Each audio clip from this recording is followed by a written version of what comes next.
Louvado seja nosso Senhor Jesus Cristo, para sempre seja louvado. Iniciemos, meus queridos irmãos e irmãs, este nosso encontro com o Evangelho. Em nome do Pai, do Filho e do Espírito Santo. Amém. Estamos celebrando hoje, dia 24 de julho, a sexta-feira da 16ª Semana do Tempo Comum e também hoje, dia de São Charbel Macluf, presbítero. Peçamos a intercessão deste santo oriental para que nos ajude também no nosso empenho a uma vida mais voltada para Deus. Oremos. Ó Deus, vem em nosso auxílio as preces de São Charbel, para que, celebrando com amor a sua festa, participemos com ele da sua glória eterna. Por nosso Senhor Jesus Cristo, vosso Filho, na unidade do Espírito Santo. Amém. O evangelho que nós ouviremos hoje, Evangelho segundo São Mateus, capítulo 13, versículo de 18 a 23. Naquele tempo disse Jesus aos seus discípulos: ouvi a parábola do semeador. Todo aquele que ouve a palavra do reino e não a compreende, vem o maligno e rouba o que foi semeado em seu coração. Este é o que foi semeado à beira do caminho. A semente que caiu em terreno pedregoso é aquele que ouve a palavra e logo a recebe com alegria. Mas ele não tem raiz em si mesmo, é de momento.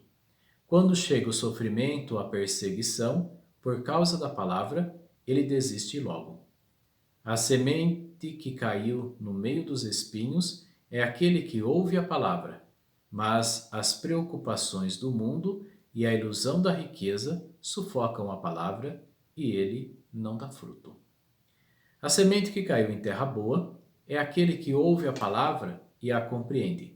Esse produz fruto, um dá 100, outro 60 e outro 30. Palavra da salvação. Glória a vós, Senhor. Meus queridos irmãos e irmãs, através deste pequeno trecho do Evangelho segundo São Mateus, podemos assim dizer, entre aspas, que Jesus ele faz uma homilia sobre a sua própria parábola.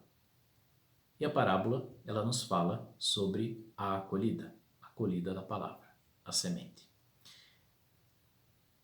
Interessante observar aqui que Jesus ele figura 4 categorias de pessoas. Vamos ver onde a gente se encaixa. Primeira categoria: os que ouvem com planos próprios. São aqueles que estão indisponíveis ao questionamento. Não se deixam tocar pela palavra. Possui seus planos, possui seu modo de vida e nada modifica. O que a gente costuma dizer de vez em quando, aqueles que são de cabeça dura. Segunda categoria: os que ouvem com leviandade. E com leviandade também esquece. Isto é, a palavra chega, mas como a gente costuma dizer, ela entra por um ouvido e sai pelo outro. Não chega ao coração. Uma outra categoria são os que ouvem, mas não têm tempo. Os ocupados demais. Interessante observar que neste tempo da pandemia, nós estamos tendo mais tempo. Anterior à pandemia, a gente sempre costumava dizer assim: preciso de tempo, preciso de mais tempo, preciso de 48 horas diárias para fazer tudo o que tem. E agora, com mais tempo, a gente não sabe o que fazer com ele. Mas mesmo assim, continuamos ocupados do mesmo jeito. Ocupados muitas vezes em nada fazer.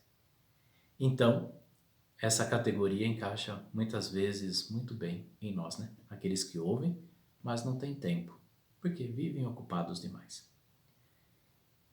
E tem aqueles também, a quarta categoria, que são os que ouvem com vontade, estão em disponibilidade em mudar.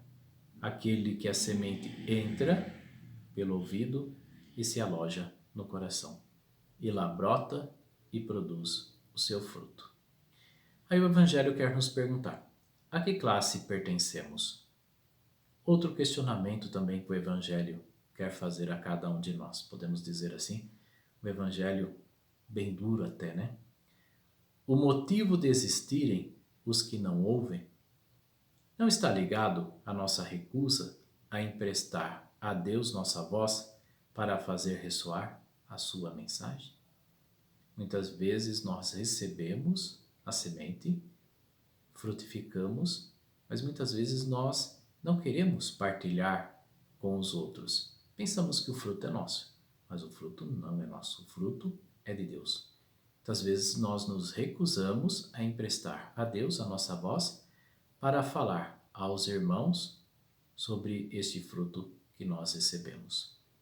Então, por isso, podemos dizer, meus caros irmãos e irmãs, que estamos recebendo esta palavra do Evangelho, que nós temos uma grande responsabilidade. Deixar a palavra entrar em nosso coração. Lá, produzir o seu fruto, nossa conversão. E a responsabilidade também de depois anunciarmos aos irmãos este fruto que o Evangelho já fez acontecer em nossa vida. E a bênção de Deus Todo-Poderoso, Pai, Filho e Espírito Santo. Amém. Tenham todos um ótimo dia e que São Charbel interceda por cada um de nós.